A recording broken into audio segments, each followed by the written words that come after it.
In case you've never heard the word before, this is a quick guide to context. Context is everywhere and ultimately defines the way we communicate.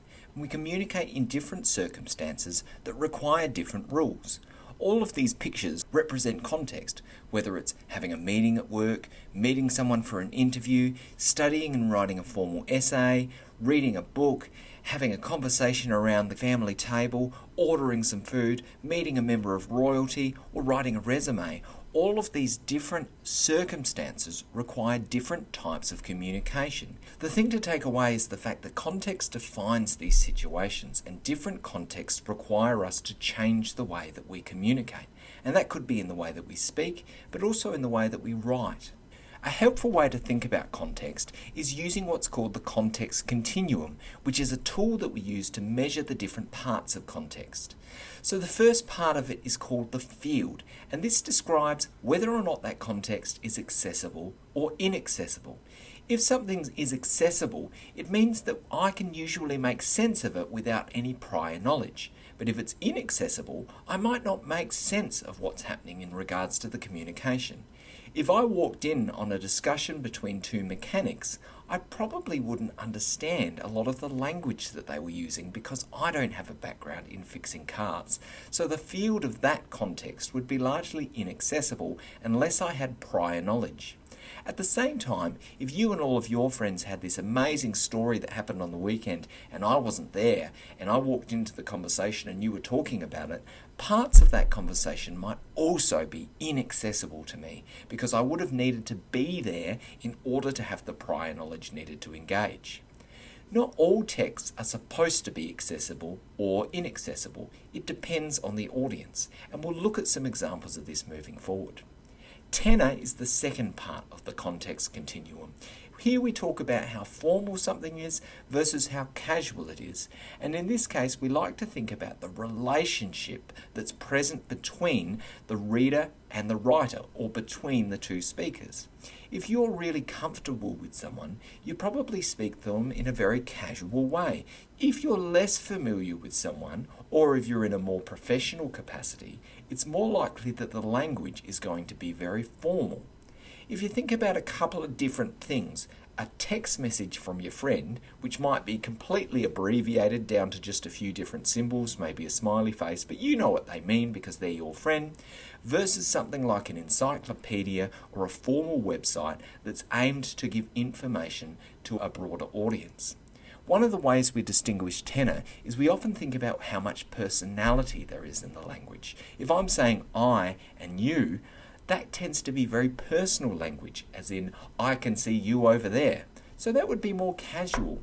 However, the tenor of an encyclopedia would be more formal. It wouldn't say things like, I think this fact is. It would simply state the fact and try and take the personality out of it.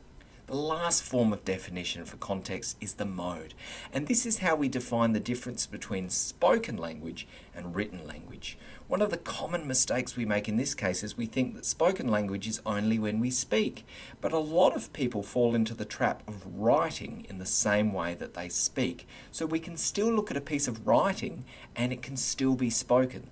To summarise this a little bit further, here's a couple of key terms that you can take away for each of these elements in order to help you see what you're looking for when analysing language. So obviously, if you ask yourself whether prior knowledge is needed to understand something, that's a question about field. And that links to specialist terms as well. If something's using terms or language that you would only know if you were a specialist in that area, it's likely to be inaccessible, which shows how the field works in that text. We talked before about relationship with the reader when it came to tenor. So ask yourself what seems to be the case here. Is this person talking to me like a friend? Are they including me in the discussion using words like we? Or is it completely impersonal or passive? Some key terms to take away when it comes to mode are sentence complexity and information density. When we speak, we use relatively simple sentences with a low density, whereas writing tends to use increased complexity and higher density. I don't expect those words to make too much sense to you at this stage, but it's just some important language to remember. We're going to have a look at some examples now and see if we can apply our understanding of context to these different text types. The The first one, can you remember that thing we did yesterday in class? That was like so crazy. I can't believe you thought you could throw that thing at the guy in the front. Now this might seem like a relatively simple text, and in a lot of ways it is in terms of the language that it uses. But if we talk about the field, what we can see is there's things here that do not make sense to us. Remember that thing we did yesterday in class? Well, we don't know what that thing is because we weren't there. I can't believe you thought you could throw that thing at the guy. Again, I don't know what the thing is and I don't know who the guy is. So there's a lot of language in here that even though I understand it, it's inaccessible to me. Is it formal or casual? Well, I'd say it's very personal. Lots of you and I, lots of abbreviated words like can't as opposed to cannot. Words like that was like so crazy. Sounds like someone who's maybe talking to a friend. So I would say it's more casual than formal. Lastly, we talk about spoken versus written. Here we've got 3 sentences and some of them are really short and really simple. There's actually not a huge amount of information here. So for that reason we would say it's more spoken. This is what our assessment of that language would look like on the context continuum. Let's try another example. The adoption of modern foreign policy since the Tampa affair has seen a divide in public opinion in regards to refugee treatment in Australia. One of the things I hope you notice about this example is unlike the other piece, it doesn't use any personal language. There's no I, there's no me, there's no you, there's no we, there's no us. It's purely about demonstrating information in an impersonal or what we call a passive way. We know that language that is impersonal shows little relationship and is passive. Tends to be more formal in its tenor. So in the middle line, we'd probably go that way. There's also a lot of prior knowledge here. It says the adoption of modern foreign policy since the Tampa affair. So the Tampa affair was a particular event that happened on the coast of Australia a number of years ago. And unless you were familiar with that event, a lot of this wouldn't really make sense to you. For most people, if you just said the Tampa affair, they wouldn't even know that you were talking about modern foreign policy and refugee treatment. That's assumed in this case that that connection would be clear. So there's a lot of inaccessible language in this piece that wouldn't make sense to someone unless they were prior informed. The last piece we look at is the mode. Now in this case, as opposed to last time when we looked at 3 quite simple sentences, this is 1 sentence with an increased level of complexity. There's actually quite a lot of information in here. There's a number of different ideas and a number of connections between ideas that we wouldn't see in a simple sentence. For this reason, we would indicate this very far to the right side on the context continuum. We're going to look at one final piece. Today we're looking at the likelihood of a Liberal Party leadership challenge within the next 2 months. If this occurs, the current opposition leader will be replaced. In this case, we can see a bit of a mix between the formal and the casual, the inaccessible and the accessible, and we can see a mix between the written and the spoken. So you're already guessing that this is very likely to fall somewhere in the middle, and that's the purpose of it. We can see that there is some personal language, like we're looking at the likelihood. So it includes us in it, so there's a sense of relationship, so it's automatically not on the far right side when it comes to tenor.